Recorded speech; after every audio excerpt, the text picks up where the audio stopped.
না, প্রথমে বলি জনগণ, আমি ডাক্তারদের ইস্যুটা একটু পরে আসছি। জনগণ অভাগীর থেকে আবেগী হয়েছে।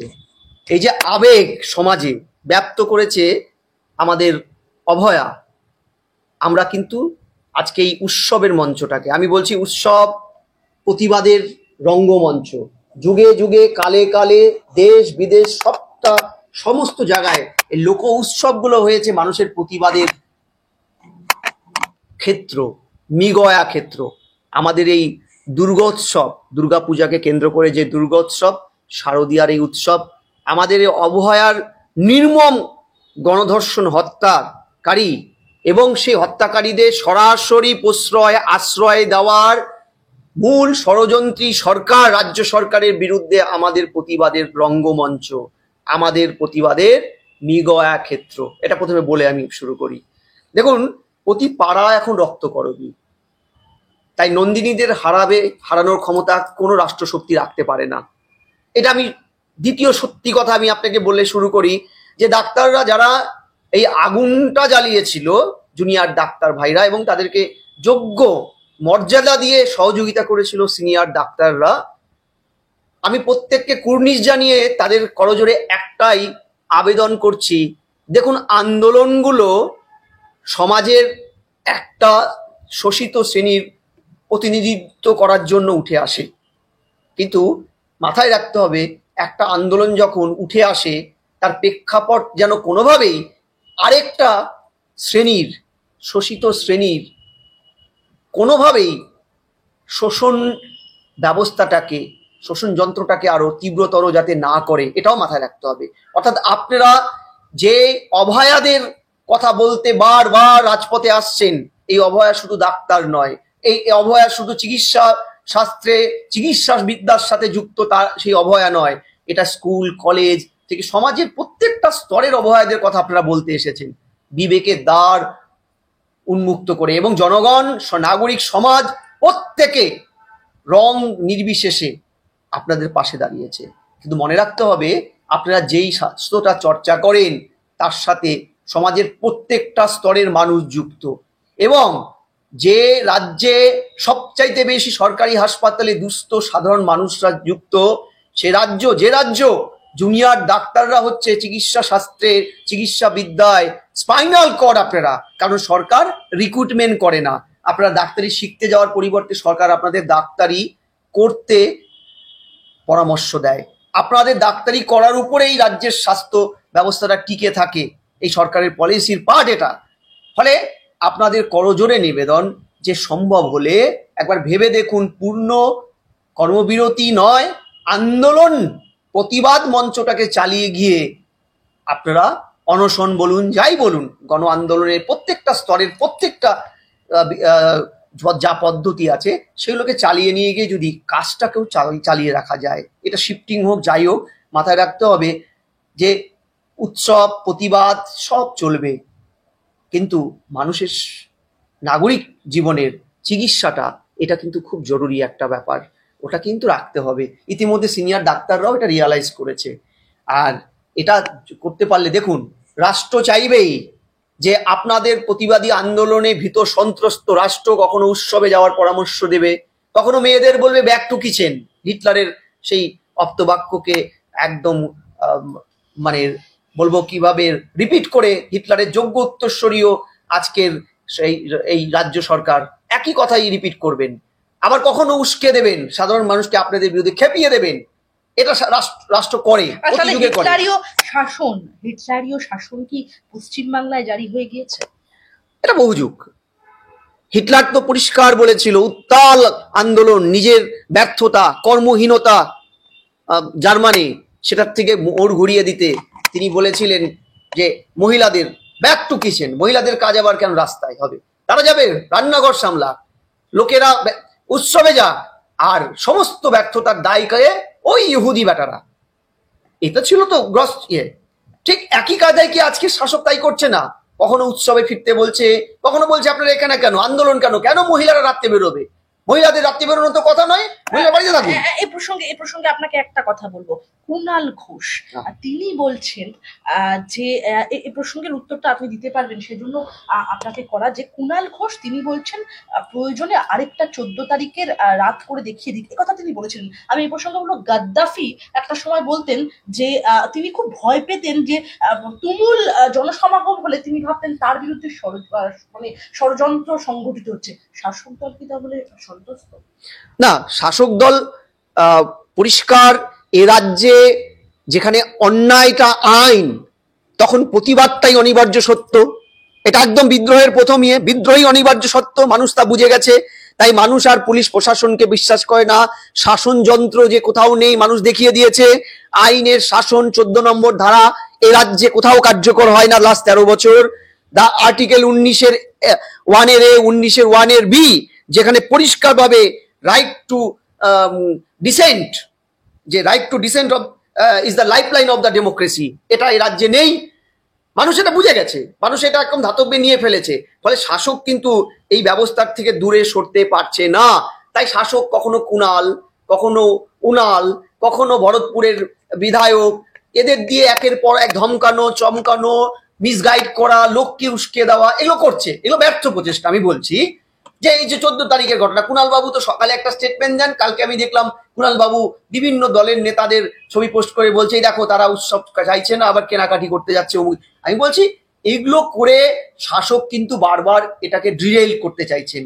কিন্তু আমি আপনাকে পরিষ্কার বলছি, মানুষ কিন্তু আজকে বুঝে গেছে, মানুষ সমাজ শোধনের উৎসব কিন্তু জারি রেখেছে।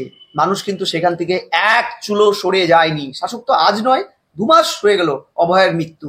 আচ্ছা 2 মাসে কি মানুষ শাসকের বহু অপচেষ্টা, প্রত্যেকটা মিছিলে হামলা, প্রত্যেকটা মিছিলে বিভিন্ন ধরনের পুলিশ লেলিয়ে দেওয়া, জনপদগুলোতে কিভাবে হয়েছে?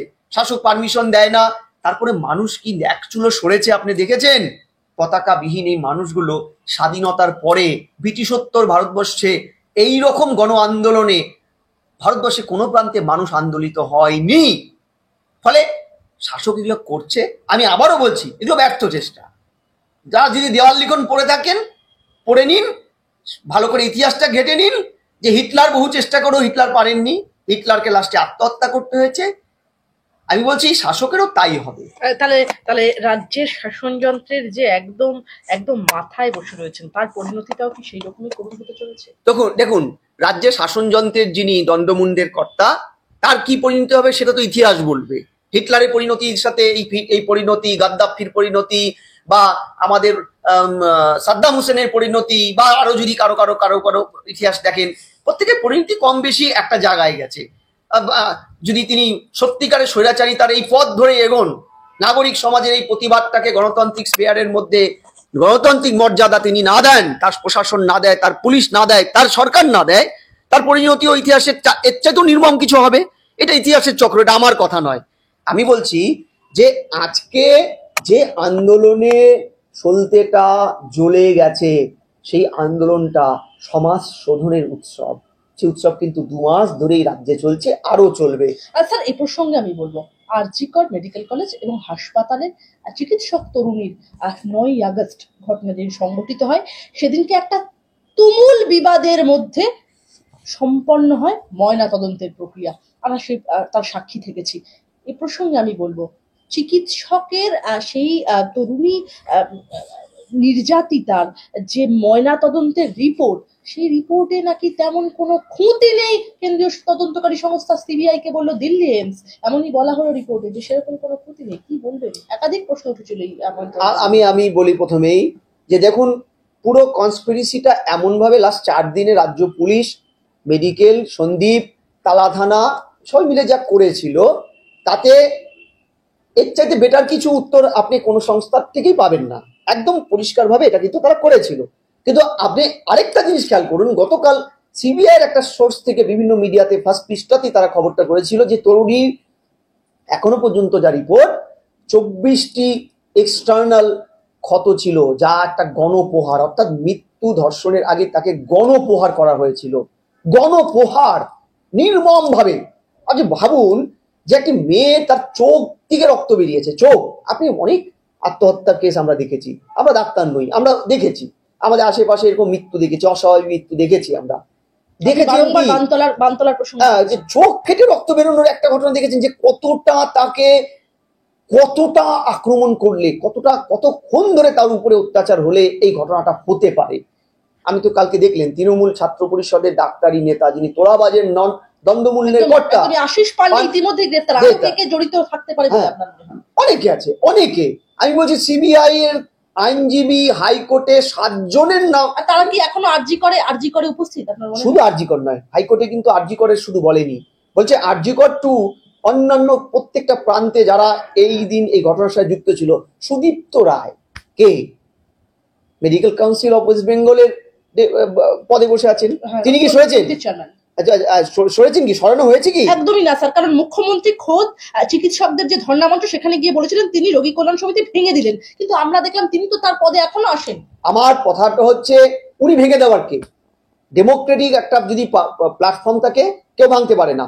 আমার প্রথম কথাটা হচ্ছে রাজ্যে কোনো ডেমোক্রেটিক সংস্থান নেই, শুধু সেন্ট্রাল গভর্নমেন্ট নামক একটি সরকার আছে বলে আমরা এমপি এমএলএ ইলেকশন দেখতে পাই।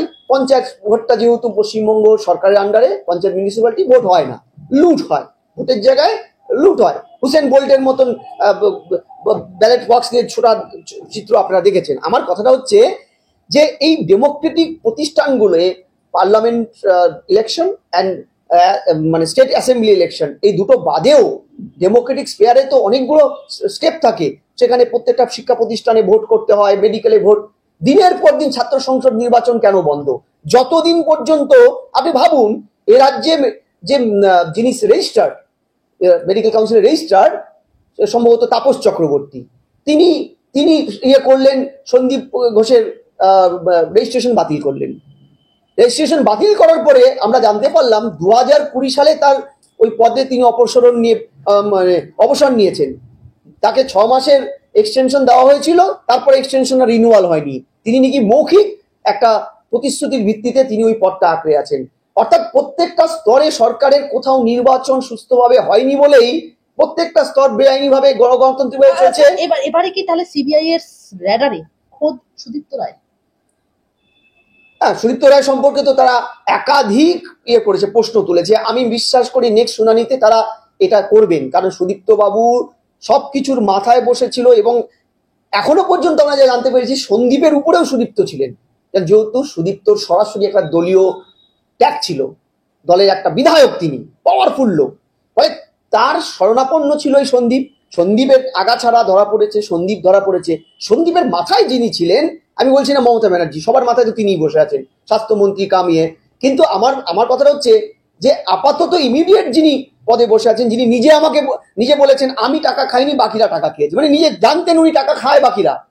তাহলে সংবিধানের তো ক্লজ আছে যে আমি যদি দেখি চুরি হচ্ছে, তাকে যদি আমি না প্রতিবাদ করে না ঠেকিয়ে প্রশ্রয় দিই, তাহলে আমি অপরাধী। রায়দের কথা বলছেন, মুখ্যমন্ত্রী তো বলেছিলেন যে তার কিছু দেনা পাওনা নেই, তিনি সিবিআই তদন্ত চান। হ্যাঁ, আমি বলছি তার তো কোনো দেনাপানাই নেই। তিনি মানে এমন একজন পার্সোনালিটি অফ ডিনাইং, সকালে একটা কথা বলে বিকালে একটা। তিনি তো অনেক কথাই বলেছিলেন, তিনি অভয়ার বাবা মাকে টাকা দেওয়ার কথা বলেছিলেন, 10 লক্ষ টাকা। পরের দিন তিনি বলেছিলেন আমি তো বলিনি ওই কথাগুলো। আমি বলছি আমি ওর কথা ছেড়ে দিই। রাজ্যের মুখ্যমন্ত্রী অনেক পদে ভারাক্রান্ত, কি থেকে কি বলেন, অভয়ের নামও বলে ফেলেছেন। এতদিনের কেন্দ্রীয় মন্ত্রী ছিলেন ক্যাবিনেটে, তিনি এইটুকু ন্যূনতম আইন জানেন না, এটা হতে পারে না, আমি বিশ্বাস করি না। আমি বলছি যে শাসক দলের মাথা যিনি, অর্থাৎ পুলিশ মন্ত্রী, স্বাস্থ্যমন্ত্রী, স্বরাষ্ট্রমন্ত্রী, হ্যান ত্যান অনেকগুলো পদ নিয়ে যিনি বসে আছেন, তিনি তো এইটুক তো অন্তত বলবেন যে আমার সংগঠনের, আমার নিয়ন্ত্রণাধীন দপ্তরে যখন এই ধরনের ঘটনা হয়েছে আমি তার মোরাল রেসপন্সিবিলিটি নিয়েছি, তাই আমার ওখান থেকে আমার এই দপ্তরটা ছেড়ে দেওয়ার কথা, আমি ছেড়ে দেই। কিন্তু তা না করে তিনি বারবার, আমি লাস্ট 1 সপ্তাহ ধরে মুখ্যমন্ত্রীর অভয়া নিয়ে কোনো স্টেটমেন্ট নেই, শুধু জুনিয়র ডাক্তারদের ছোট করা, বিভিন্ন অছিলায় তোমরা ফিরে আসো, অর্থাৎ এ রাজ্যে আর কিছু হয়নি। এই যে কথাগুলো আপনি যদি তাদের দলীয় মুখপাত্রগুলো দেখেন, মুখ্যমন্ত্রী পাহাড় নিয়ে কবিতা লিখছে, দুর্গা উৎসব নিয়ে আজকেও পাহাড় নিয়ে, ডুয়ার্স নিয়ে কবিতা এসছে তার, কিন্তু অভয় নিয়ে তিনি একটা কবিতা লেখেননি। তিনি শুনলাম 450-500 পুজো মহালয়ার আগের দিন থেকে উদ্বোধন করছেন, পার ডে মানে 6000 টার টার্গেট। আমি বলছি 6,000 টার্গেট তার পুজো উদ্বোধনের, অথচ কলকাতার বুকে থ্রেড কালচারে আবদ্ধ এতগুলো কলেজের নাম এসছে। উনি একটা কলেজে পরিকাঠামো পরিদর্শনে গিয়েছেন। উনি এত বড় ঘটনা মহিলাদের উপরে অভিযোগ উঠেছিল সন্দেশখালীতে, উনি গিয়েছেন। আমি বলছি এখানেই তো বোঝা যায় যে একটা সরকারের দ্বন্দ্বমন্দি কর্তা রাজধর্ম কোথায়। একটা প্রশ্ন উঠে আসছে, আমরা গতকালই দেখলাম আশিস পান্ডে, যে আশিস পান্ডেকে তদানীন্তন রোগী কল্যাণ সমিতির আরজিকর হাসপাতালে রোগী কল্যাণ সমিতির চেয়ারম্যান সুদীপ্ত রায় নিজে বলেছিলেন একদম অকুস্থল যেখানে খুন ধর্ষণের ঘটনা ঘটছে সেই স্থান পরিদর্শন করে আসছে, কি বলবেন? আর ছেড়ে দিন, ক্যামেরা বলেছেন সুদীপ্ত রায়। হ্যাঁ শুনুন, এই কথাগুলো কোনো ভিত্তি নেই। সুদীপ্ত রায় দীর্ঘদিন রোগী কল্যাণ সমিতির চেয়ারম্যান, দীর্ঘদিন ওখানে সন্দীপ বকলমে একটা সন্ত্রাস তালিবানি রাজত্ব চালিয়েছে। রোগী কল্যাণ সমিতির চেয়ারম্যান জানেন না? Is it true? আপনি বিশ্বাস করেন তিনি মেডিকেল কাউন্সিলে এত বড় পদে এসে তিনি জানেন না? আজকে বারবার কাকে ফোন, সিবিআই এর হাতে তিলোত্তমার ঘটনার দিনে সন্দীপ ঘোষের কল লিস্ট, এতেই কি খেলা শেষ? না, আমি বলছি এগুলো কল লিস্ট ফেস দেখে হবে না, তাদের মধ্যে কি কথোপকথন হয়েছে সেই ডেটা যদি না স্ট্যান্ড করতে পারে। এই ধরনের কল লিস্ট আমরা জীবন কৃষ্ণ সাহার মোবাইল থেকেও শুনেছিলাম, পেয়েছি। এগুলো প্রশ্ন না, প্রশ্ন হচ্ছে কোন একটা ক্যারেক্টারকে দোষী সাব্যস্ত করতে গেলে প্রপার এভিডেন্স দরকার। এইসব কাকে ফোন করেছে না করেছে, তার রোগী কল্যাণ সমিতির চেয়ারম্যানকে ফোন করবে প্রিন্সিপাল, এটাই স্বাভাবিক ঘটনা। আমি বলছি তাদের মধ্যে কি কথোপকথন হয়েছে, সত্যিকারে কি তালা থানায় বসে তারা টেম্পারিং গুলো করেছিল, তার প্রমাণ আছে? যদি এগুলো হয়ে থাকে তাহলে আমি বলবো যে সিবিআই, আমি জানি না, ইভেন কেউ জানে না সুপ্রিম কোর্ট বাদে, যে স্ট্যাটাস রিপোর্টটা তো সুপ্রিম কোর্টে যাচ্ছে, কিন্তু আপাতত যা ঘটনাগুলো সুপ্রিম কোর্টের তত্ত্বাবধান থেকে আমরা শুনেছি তাতে নাকি যে সুপ্রিম কোর্টও স্যাটিসফাই যেদিকে মামলাটা যাচ্ছে, মানে তদন্তটা, আমি বলছি যে পরিষ্কার কথা, আমরা দ্রুত এই তদন্তের নিষ্পত্তি চাইছি। এটা তারিখ পে তারিখ হতে পারে না। যত এই প্রভাবশালীরা, কিন্তু মাথায় রাখতে হবে 7 জন প্রভাবশালী এখনো বাইরে স্বপদে বসে আছে। এই স্বপদে বসে থাকলে তারা কিন্তু কোনো এভিডেন্সকেই থাকতে দেবে না। অফকোর্স সুদীপ্ত স্বপদে অফকোর্স বসে আছে, তাদের এই যে দ্বন্দ্বমুন্ডের কর্তাগুলো, যেমন আমি বলছি কালকে আশিস পান্ডে অ্যারেস্ট হয়েছে, এখনো কি সেই কি নাম যেন ওই তৃণমূলের যে ছেলেটা ওই স্পটে গিয়েছিল, দুটো বিরূপাক্ষ অ্যারেস্ট হয়েছে। আশিস পান্ডে বিরূপাক্ষ অ্যারেস্ট হয়েছে। তোমার একটু আগের খবর, নর্থ বেঙ্গল মেডিকেলের প্রিন্সিপাল যিনি, যাকে বহাল তবিয়তে স্বপদে বসিয়ে রাখা হয়েছে, তিনি, তার বিরুদ্ধে সিনিয়র ডাক্তাররা পর্যন্ত সমস্ত এইচওডিরা চিঠি দিয়েছেন যে উনি প্রশ্ন কেলেঙ্কারির জনক, পরীক্ষা কেলেঙ্কারির জনক, প্রকাশ্যে স্বীকার করা হয়েছে, তাকেও বসে আছেন। আমি বলছি নারায়ণ স্বরূপ নিগম, তাকে কি সরিয়েছে মুখ্যমন্ত্রী? না, মেন বদমাইশ। তাহলে কি করে আপনি চেষ্টা বলছেন যে কে মূল বদমাশ বলছেন? অফকোর্স মুখ্যমন্ত্রী ক্যাবিনেটের, তিনি, তার নারায়ণ নিগম কে রোগী কল্যাণ সমিতির চেয়ারম্যান, কে বসে আছে মেডিকেল কাউন্সিলের পদে। মুখ্যমন্ত্রী চাইলে সরাতে তার কত সময় লাগে? আমি বলছি মুখ্যমন্ত্রী পুলিশ মন্ত্রী, তার এক কথাতে এই যে দুর্বিনীত গোয়েল কোথায় চলে যায় ডিমোশনে। মুখ্যমন্ত্রী বলছেন এই বিষয়গুলো তো তিনি দেখেন না। কে বলেছে? উনি সংবিধানকে আপনাকে বিভ্রান্ত করছে। আরে ক্যাবিনেটের মাথা তিনি, 164 H-এর 2 উপধারায় কালেক্টিভ রেসপন্সিবিলিটি ক্যাবিনেটের প্রধানের। যদি অন্য দপ্তর, তার ক্যাবিনেটের অন্য দপ্তর যিনি দেখেন না, তাতেও যদি দুর্নীতি হয় উনি দায়ী, ওনাকে রেসপন্সিবিলিটি নিতে হবে। এই বিষয়গুলো তার কাছে আসে না। কি মুশকিল, কি বলছেন আপনি? যে মুখ্যমন্ত্রী প্রেস কনফারেন্স করে বলছে রাজ্যের কোন একটা পাতা নড়লে আমি খবর পাই, কোন পুলিশের কত ইঞ্চি ভুঁড়ি বেড়েছে আমি খবর রাখি, সে মুখ্যমন্ত্রী যদি বলে এত বড় ঘটনা আমি জানি না, তাহলে তো বলতে হবে যে আমাদেরকে তিনি বিভ্রান্ত করছেন, মিথ্যে কথা বলছেন, মিথ্যে কথা। স্যার আপনি বললেন যে 7 জন এখন সিবিআই এর রাডারে, আশিস পান্ডে ইতিমধ্যে গ্রেফতার। শুধু কি আশিস পান্ডে, এর পেছনে কি আর কেউ নেই? এই তো বললাম তো, আপনি 7 জন বলুন, এই 7 জনের যদি না কুল হয় তাহলে মুখ্যমন্ত্রীকে অ্যাড করে নিন। সিবিআই বিস্ফোরক তত্ত্ব দিচ্ছে যে আরজি করের ঘটনা চেপে যেতে চেয়েছিলেন সন্দীপ ঘোষ ও অভিজিৎ মন্ডল, আদালতে বিস্ফোরক দাবি। না, এটা কি সিবিআই এর বলার অপেক্ষা রাখে যে অভিজিৎ চট করে গিয়ে হাসপাতালে ভর্তি হওয়ার জন্য ঘুরে ঘুরে বেড়াচ্ছে? আপনি দেখেননি? মুখ্যমন্ত্রী বলেছিলেন কিন্তু তাদের বিরুদ্ধে কোয়ার্সিভ অ্যাকশন নেবেন না। আমি বলছি মুখ্যমন্ত্রী কেন অন্যতম দায়ী হবে না? কারণ মুখ্যমন্ত্রী এত কিছুর পরও তালা থানার ওসির পাশে দাঁড়িয়েছিল, প্রেস কনফারেন্স করে নারায়ণ নিগমকে বলেছিল 4টে নার্সিংহোমের বিরুদ্ধে ব্যবস্থা নিন, এবং বেহালার কোন এক প্রভাবশালী তৃণমূলের নেতার ফোনে শেষে উনি একটা সরকারি হাসপাতালে স্থান পেয়েছিলেন। কোনো রকম শারীরিক ত্রুটি না থাকার পরেও, আমি বলছি তারপরেও মুখ্যমন্ত্রী জানেন এই কথাটা বলে বাঁচতে পারবেন? এটা হয় যে কথায় কথায় বিরোধী থাকাকালীন বুদ্ধবাবু রোডে একটা বাচ্চা অ্যাক্সিডেন্ট হয়ে মারা গেলেও বুদ্ধবাবুর পদত্যাগ চাই বলে স্লোগান তুলতেন? তিনি যদি এই কথাগুলো বলেন, আমি বলবো যে উনি মিথ্যে কথা বলছেন। আমি বলছি উনি না জেনে বা এইসব কথা বলছেন, মুখ্যমন্ত্রী মিথ্যে কথা বলছেন। আমি দায়িত্ব নিয়ে আপনাকে বলছি, মুখ্যমন্ত্রী মিথ্যে কথা বলছেন। এটা হয়। রাজ্যের মুখ্যমন্ত্রী তার কত ধরনের সোর্স জানেন? তার কত ধরনের গোয়েন্দা থাকে? সেই গোয়েন্দা ব্যর্থতা একটা হতে পারে, দুটো হতে পারে। হ্যাঁ, আমি বলছি গোয়েন্দা ব্যর্থ। কই কোন কোন বিরোধী কোন স্ট্রিট কর্নার করবে 280 জন? তাহলে আসল মাথাকে সেটা মমতা ব্যানার্জি জানে, ডেফিনেটলি জানে।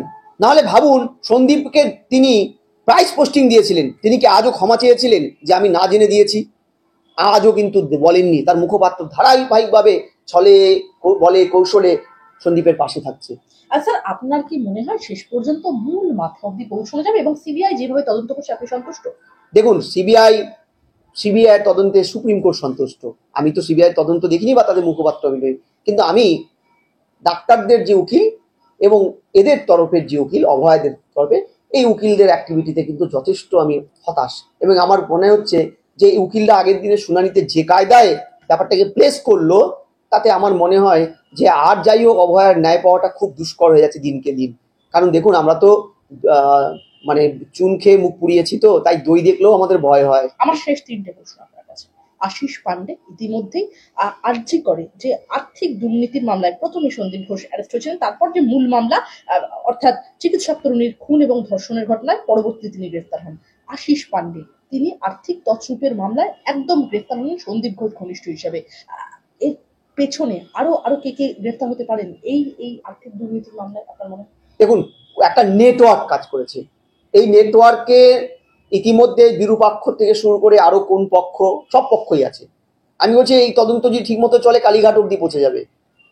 ঠিক আছে। এসপি দাস অর্থাৎ doctor Shyamaprasad Das, North Bengal lobby, আপনারা দীর্ঘ সময় আমরা দেখেছি বিভিন্ন বেসরকারি মাধ্যমে, টেলিভিশন মাধ্যমে কথা বলেছেন। সেই এসপি দাস যখন একটি খুব উল্লেখযোগ্য বেসরকারি সংবাদ মাধ্যমকে ইন্টারভিউ দিয়ে বলেছেন অভিক তিনি দেখেছেন, চেনেন মাত্র, এর বেশি আর কোনো যোগাযোগ নেই, কি বলবেন? আমি বলছি শুধু এসপি দাস নয়, এসপি দাসকে আমরা বলি মেঘনাথ, সুশান্ত রায়, তার ছেলে, হ্যাঁ, মানে এরা হচ্ছে উত্তরবঙ্গ লবির মেজকর্তা। আমি বলছি এদের নাম আমরা বহুকাল আগের থেকে জানি। এরা এভিডেন্স ট্যাম্পারিং থেকে শুরু করে খুব বড় বড় মহান মহান কাজ করছে। আপনি মহান মহান লোকদের কথা বলেন তো মাঝে মধ্যে একটু ঘাবড়ে যাই, যে নামগুলো ভুলে যাই। খুব সুন্দর সুন্দর নাম, রঞ্জিত রায়, রঞ্জিত মন্ডল, দিনহাটার মেডিকেল কলেজের প্রিন্সিপাল। দিনের পর দিন কি জাদু বলে যেন ট্রান্সফার উনি পান না। এবং ট্রান্সফার শুধু পান না নয়, আমি মানে ট্রান্সফার পান না শুধু নয়, জাদু বলে তিনি ওখানেই রয়ে যান। এবং দ্বন্দ্বমুন্ডের কর্তা, এদের নাম আসেনি। সিবিআই এখনো এসপি কে ডাকেনি। অথচ আমরা কিন্তু জানি এই যে এসপি দাস, যে এসপি দাস হচ্ছে নিজে বলে বেড়ান যে আমি মুখ্যমন্ত্রীর চিকিৎসক, এই এসপি দাসদের না ইন্টারোগেশন করলে কিন্তু আসল সত্য বেরোবে না। এটা না, ছুঁচো করতে গিয়ে কেউটে সাপ বেরোবেই। আমি আপনাকে বলছি, যদি ছুঁচোটা ভালো মতন খোঁড়া হয়। কিন্তু আমার খুব ভয় লাগছে এই মুহূর্তে, আমি খুব হতাশ যে সিবিআই এখনো এসপি দাস, রঞ্জিত মন্ডল, সুশান্ত রায়কে ডেকে কথা বলেছে। তারপরে আমরা কিছু জানি না, এখনো সুশান্ত রায় পদে বসে আছে। আরো কত কত নাম আমরা সব কাগজে লিখে রাখি, হারিয়েও ফেলি ছাতা মাথা। এরা দিনকে দিন বেরোচ্ছে, তালিকাটা দীর্ঘ থেকে সেই তালিকাটা আপনি বলুন একবার আমাদের। না না, এই বলছি তো যে তালিকাগুলো তো ভুলেই যাই আমরা, এত ক্যারেক্টার। মানে তাহলে এসপি দাসকে হেফাজতে নিয়ে জিজ্ঞাসাবাদ করা উচিত সিবিআই বলছে। হ্যাঁ, এসপি দাসকে তো সিবিআই ডাকেইনি, এসপি দাসকে ডাকেনি। কারণ তিনি মুখ্যমন্ত্রী ঘনিষ্ঠ বলে। এখানে কি দেখুন, আমরা তো সিবিআই কি কারণে ডাকিনি এটা নিয়ে আমরা বলতে পারি না যে সিবিআই কি কারণে ডাকিনি। সিবিআই তথ্য পেয়েছে কি না পায়নি, সিবিআই এর কাজ সিবিআই করেছে। আমি এখানে বলা মানে সিবিআই এর এখতিয়ারে গিয়ে কথা বলা আমার জানা নেই যেহেতু। কিন্তু আমি আপনাকে বলি যে অতীতেও তো আমরা দেখেছি যে সিবিআই ইডি যখন সন্দেশখালিতে হামলা হয়, হামলার 19 দিন পরে সিবিআই ইডি দ্বিতীয় রেড করেছিল। এই 19 দিনে আমাদের শাহজাহান, সন্দেশখালীর বাঘ, সকল বাঘ, তাকে ধরতে চেষ্টাও করেনি। 19 দিন সময় দিয়েছিল তার সমস্ত ডকুমেন্টস গুলো সরাতে। আমার শেষ দুটো প্রশ্ন আপনার কাছে। আমার মেয়েকে হুমকি, মানসিক নির্যাতন, ফেল করানোর চেষ্টা, আশিস পান্ডের বিরুদ্ধে বিস্ফোরক শান্তনু সেন। আহা, কি নাম বললেন, মানে কলিযুগের ধর্ম অবতার। হ্যাঁ, এতদিন পরে উনি মুখ খুললেন। আচ্ছা, আমি বলছি যে উনিও তো রোগী কল্যাণ সমিতির বড় বড় পদগুলো এতদিন হোল্ড করতেন। তারপরে শুনুন, উনি নির্মল মাঝি, কি নির্মল নাম, এদের নেতৃত্বে প্রথম 5-7 বছর তৃণমূলের রাজত্বকালে মেডিকেলে যা যা হতো সেটা কি আপনি আমি ভুলে গেছি? কুকুরের ডায়ালাইসিস থেকে শুরু করে ওষুধ, সিরিঞ্জ, বাচ্চাদের দামি দামি সিরিঞ্জ চুরি করার দায়, কত কিছু বেরিয়েছে, কত কিছু। লকডাউনের সময় মাননীয় নির্মল মাঝির ছেলে মেয়ে, আমি জানি না বাড়ির পোষ্যরাও মেডিকেলে বড় বড় পদ পেয়েছে ওগুলো আমি জানি না, কিন্তু তাদের পরিবারের সবাই পেয়ে গেছে, ধারাবাহিক পেপারে দিয়েছে। আমি বলছি, আহা, এখন একটা গোষ্ঠী চলে গেছে, আরেকটা গোষ্ঠী এই সুযোগে যদি পদটা দখল করতে পারে, এগুলো হচ্ছে তৃণমূলের গোষ্ঠী পদ দখলের লড়াই, তাই শান্তনু সেন পথে নেমেছে। না, শান্তনু সেনের মেয়েকে এগুলো হয়তো করেছে, হেনস্থার শিকার হয়েছে হয়তো, কিন্তু শান্তনু সেন তাই বলে ধোয়া তুলসী পাতা, এইটা আমি আপনাদের চ্যানেলের মাধ্যমে বলতে পারবো না, ক্ষমা করবে। শান্তনু বাবু কি কি করেছেন, শান্তনু বাবু ডাক্তারদের কত ভালো চান, অন্তত পশ্চিমবঙ্গের লোক জানে। নির্মল মাঝি কত ভালো চেয়েছেন নিজের পরিবারের, আর ডাক্তারদের বা মেডিকেল ব্যবস্থাটার কত ভালো চেয়েছেন। আমার ভয়টা কি জানেন, যে সন্দীপরা বেরিয়ে যাওয়ার পরে, তৃণমূলের অর্থাৎ চোরগুলো বেরিয়ে যাওয়ার পরে ডাকাতদের পাল্লায় না আমরা পড়ি স্বাস্থ্য দপ্তর, কারণ এরা চলে গেলে তৃণমূল কিন্তু এদের দায়িত্ব দেবে। এই জন্য আমরা বলছি সুস্থ ভোট হোক।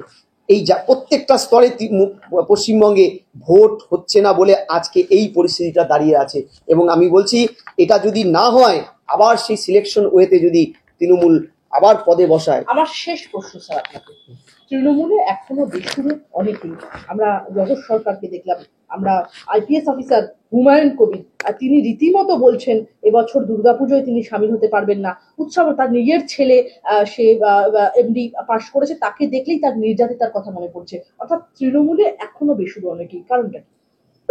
আপনি বেসুরো বলছেন কেন? এরা সব সুরেই বাজছে এখন, সুরের মানে বলে না ঘরানা থাকে, তো মানে মমতা ঘরানা, এখন এরা সব অভিষেক ঘরানায় বাজছে। ঘরানা বুঝতে হবে আপনি, বিষ্ণুপুরী ঘরানা, পাটিয়ালা ঘরানা, এই ঘরানা এগুলো সব সুরে আছে, বরং এই সুরে মাঝে মধ্যে ঘরানা পাল্টাচ্ছে। আপনি এগুলোকে একদম অন্যভাবে নেবেন না। আপনি যেটা প্রথম প্রশ্নটা করেছেন, আমি এগুলো ভুলে যাই। দেখুন, যদি সত্যিকারে ওরা বেসুরো হয়ে থাকে তৃণমূলের অন্যায়গুলোর বিরুদ্ধে, দল ছেড়ে চলে আসুক 24 ঘন্টায়, জহর সরকারের মতন দেখা। যদি বিবেক জেগে উঠে জহর সরকার হয়ে দেখান, আপনারা কি বেসুরো পাচ্ছেন? দলে থাকবেন, দলের বেতন নিচ্ছেন, দলের তোলাবাজিতে অংশগ্রহণ করছেন, ভাগ খাচ্ছেন, আবার বলছেন আমরা বেসুরো, নাকি অভিষেক ঘরানার সুরে পাচ্ছেন? বলে গল্প। আপনি বলছিলেন না কারা কারা আছে, আমি বলছি একে একে নামটা করুন। ডক্টর শ্যামাপ্রসাদ দাস, সুশান্ত রায়, সুদীপ্ত রায়, রঞ্জিত মন্ডল, ও অভিক দে। আমি এদের ডাক্তার আর বলছি না, কারণ ডাক্তার বলার যোগ্যতা এরা হারিয়ে ফেলেছে। আচ্ছা, বিরূপাক্ষ বিশ্বাস, আচ্ছা সুহেতা পাল, সন্দীপ ঘোষ, তারপরে প্রিয়াঙ্কা রানা, তাপস চক্রবর্তী, জয়া মজুমদার, আরো অনেক নাম আছে, এই নাম আরো বাড়বে হয়তো। আমি বলছি এরা প্রত্যেকেই র্যাডারে, এরা অধস্তন, মূল মাথা সুদীপ্ত, তারও উপরে কোনো মাথা আছে কিনা আপনারা তদন্ত করে দেখুন। আলটিমেটলি সংবিধানে তো আছে কালেকটিভ রেসপন্সিবিলিটি, বড্ড কঠিন কথা কিন্তু ভারী কথা, তবে ছোট্ট কথা।